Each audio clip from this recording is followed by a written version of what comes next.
saja prihatin, lebih daripada prihatin, karena ini adalah menyangkut masa depan anak-anak kita.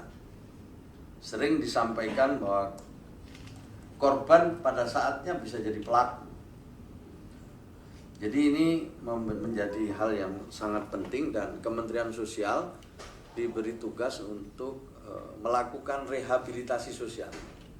Jadi rehabilitasi medisnya nanti tentu di Kementerian Kesehatan, rehabilitasi sosialnya di tempat kita.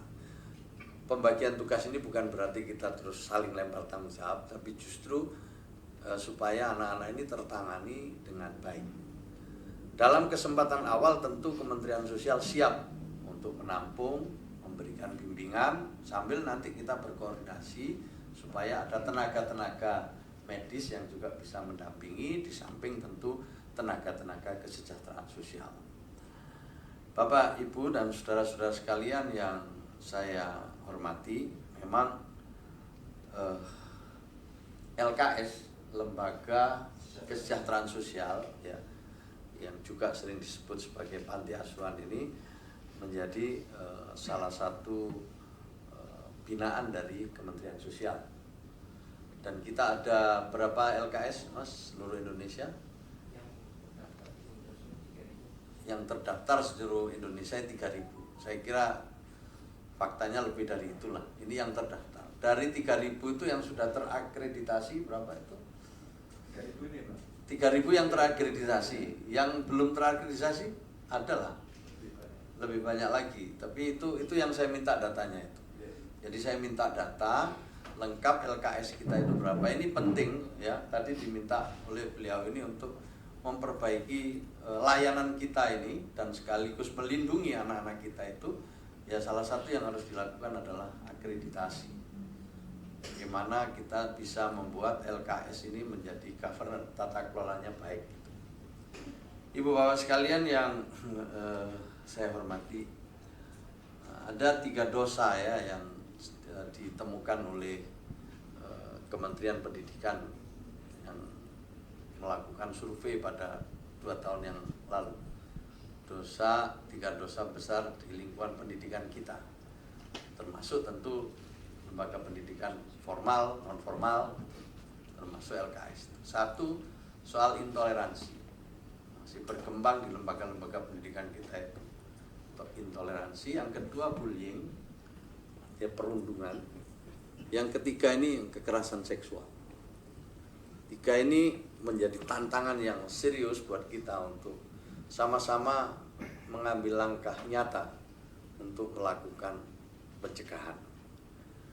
Nah, maka itu saya sangat bersyukur semalam Ibu Ketua menghubungi saya, dan tentu saya amat sangat senang bisa bertemu dengan Ibu Ketua dan juga Bapak Ibu sekalian. Ini termasuk ada relawan di sini. Yang pertama-tama tentu kita menyikapi kasus ini, menyikapi kasus yang terakhir ini. Tapi yang kedua, yang lebih penting juga, kita harus melakukan semacam kerja bersama ke depannya ini, supaya kasus-kasus seperti ini bisa kita cegah lebih awal. Itu yang kita perlukan, kita siap. Dan untuk itu saya ingin merespon yang kasus sekarang ini. Tadi disebut, ya, saya juga ini angkanya baru tahu, ada 14.600 lebih selama 2 tahun terakhir ini kasus. Ini kasusnya macam-macam, ya.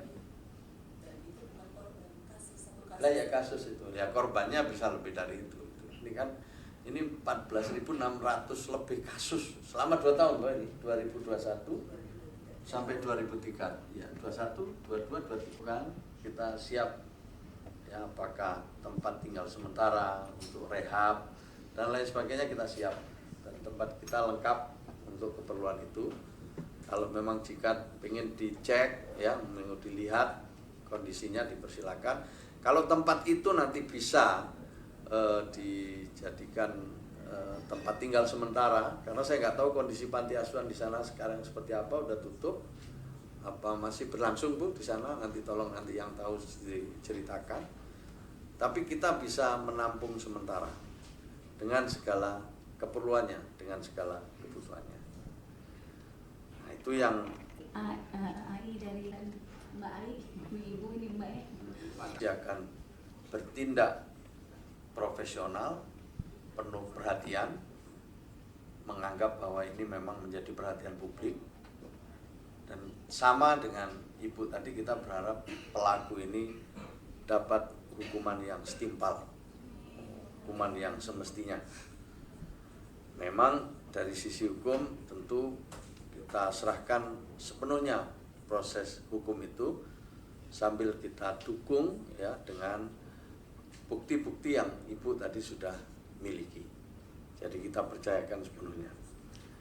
Nah, menyangkut apa yang bisa kita lakukan hari ini, paling nggak dalam jangka pendek, adalah membantu adik-adik kita ini yang disebut dengan korban, ya, yang secara spesifik tadi disampaikan harus dipilah-pilah, mana yang trauma, mana yang mungkin ternyata dia punya respon yang lain, yang ini memerlukan kecermatan, ya, memerlukan penanganan yang profesional.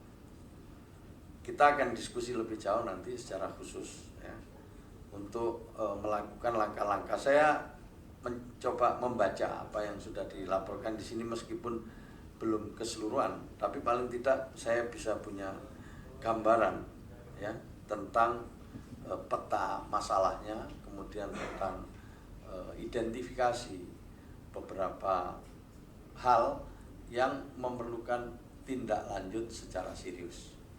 Nah, Kementerian Sosial siap, ya, untuk diajak gandeng tangan, ya, memberikan dukungan yang diperlukan lewat instrumen yang kita miliki. Saya coba nanti minta Pak Dirjen untuk komunikasi dengan Dinas Sosial Tangerang. Tangerang mana ini tadi? Tangerang Kota, untuk berkomunikasi. Tapi sebelum itu saya ingin mendengar juga dari lembaga